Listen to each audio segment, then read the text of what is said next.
Excuse me আপু, এই ঠিকানাটা কোথায় বলতে পারবেন? এ কথা বলার সাথে সাথে মেয়েটি আমার দিকে তাকালো।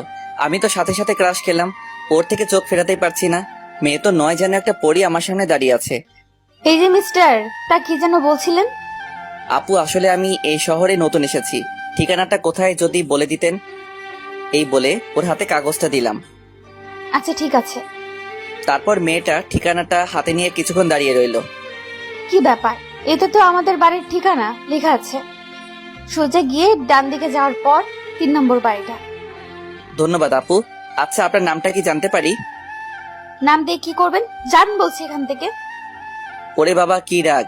মনে হচ্ছে এখনই আমাকে কাঁচা খেয়ে ফেলবে। এই সামান্য কথায় এত রাগ দেখাতে হয় নাকি? আচ্ছা যাই হোক, এবার আপনাদের পরিচয় দিয়ে নেই। আমার নাম আরিয়ান আরমান। গ্রাম থেকে শহরে এসেছি লেখাপড়া করার জন্য। আমি এবার ইন্টার সেকেন্ড ইয়ারে। এখানে বাবার এক বন্ধুর বাড়িতে থাকবো। ওনারা নাকি খুব বড় লোক। পরিবার বলতে আছে মা বাবা আর ছোট একটা পিচ্চি বোন। আপনাদের সাথে সাথে কথা বলতে বলতে বাড়ির সামনে চলে আসলাম। বিশাল বড়, এত বড় বাড়ি খুব কমই দেখেছি।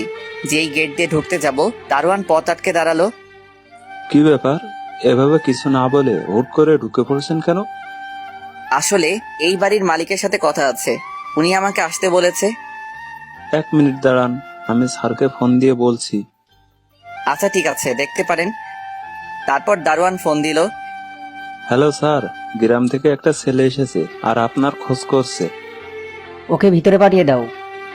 ওকে স্যার, ঠিক আছে, পাঠিয়ে দিচ্ছি। আপনাকে ভেতরে যেতে বলেছে। তারপর আমি ভিতরে গেলাম। দরজা দিয়ে ভিতরে ঢুকতেই দেখি একটা লোক ভিতরে বসে পত্রিকা পড়ছে। আমাকে দেখেই দাঁড়ালো। আসসালামু আলাইকুম। ওয়ালাইকুম আসসালাম। তুমিই কি জামালের ছেলে? গ্রাম থেকে এসেছো? জি আঙ্কেল। তা বাবা বাইরে কেন, ভিতরে আসো। তারপর ভিতরে আসলাম, ওনার সাথে বসলাম। তোমার বাবা মা কেমন আছে? ভালো আছে। আপনি কেমন আছেন? এভাবে আঙ্কেলের সাথে বসে কথা বলছিলাম। কোথা থেকে একটা মহিলা এসে বলল, কি গো, তুমি কার সাথে কথা বলছো? তোমাকে বলেছিলাম না বাড়িতে মেহমান আসবে। ও কি তোমার সেই বন্ধুর ছেলে? এবার থেকে ও আমাদের সাথেই থাকবে। ঠিক আছে, ভালো, যেমন তোমার ইচ্ছে। এখন যাও তো, ওকে ওর রুমটা দেখিয়ে দাও। এছাড়া অনেক দূর থেকে এসেছে। বাবা, তুমি আমার সাথে আসো। তারপর ওনার সাথে উপরে গেলাম। আমাকে রুম দেখিয়ে দিয়ে চলে গেল। আমি রুমে ঢুকে তো অবাক। রুমটা অনেক সুন্দর করে সাজানো হয়েছে। ও আমি তো ভুলেই গেছি, বাড়িতে একটা ফোন করতে হবে। তারপর আম্মুর কাছে ফোন দিলাম, সাথে সাথে রিসিভ করলো। হ্যালো আম্মু, কেমন আছো? আমরা সবাই ভালো আছি। তুই ঠিক মতো পৌঁছাতে পেরেছিস তো? আমি এখন ওনাদের বাড়িতে আছি। শোন, ওখানে গিয়ে কোনো রকম শয়তানি করবি না। ভালো করে মন দিয়ে লেখাপড়া করবি। পেতনিটা কোথায়?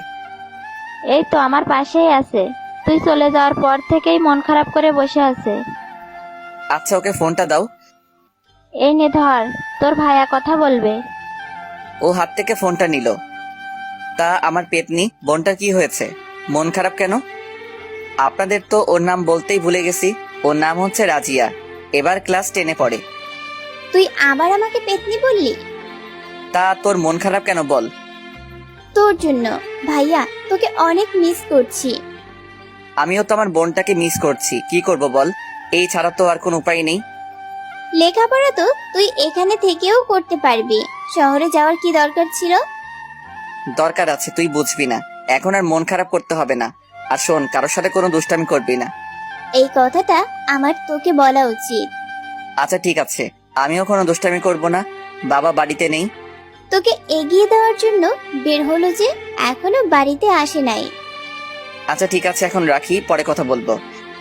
এই বলে ফোনটা কেটে দিয়ে যেই পিছনে ফিরলাম, আমি তো যেন আকাশ থেকে পড়লাম। রাস্তায় যে মেয়েটির সাথে দেখা হয়েছিল ও আমার সামনে দাঁড়িয়ে আছে। কিন্তু ও এই বাড়িতে কি করছে? আপনি এই বাড়িতে?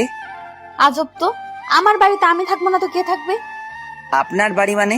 কই, তখন তো কিছু বলেননি। বলি নাই, বলার প্রয়োজন মনে করি নাই। এবার কি আপনার নামটা জানতে পারি? অবশ্যই জানতে পারিস। তোর মতো খ্যাতকে আমি আমার নাম বলবো না, অন্য কারো থেকে জেনে নিতে পারিস। আচ্ছা ঠিক আছে। আপনি কথায় কথায় এমন রেগে যান কেন? চুপ, বেশি কথা না বলে এখন নিচে আয়, তোকে ডাকছে। এই বলে চলে গেল। না, মেয়েটার দেখছি অনেক তেজ। না, এর থেকে দূরে দূরে থাকতে হবে। তারপর আমি ফ্রেশ হয়ে নিচে গেলাম।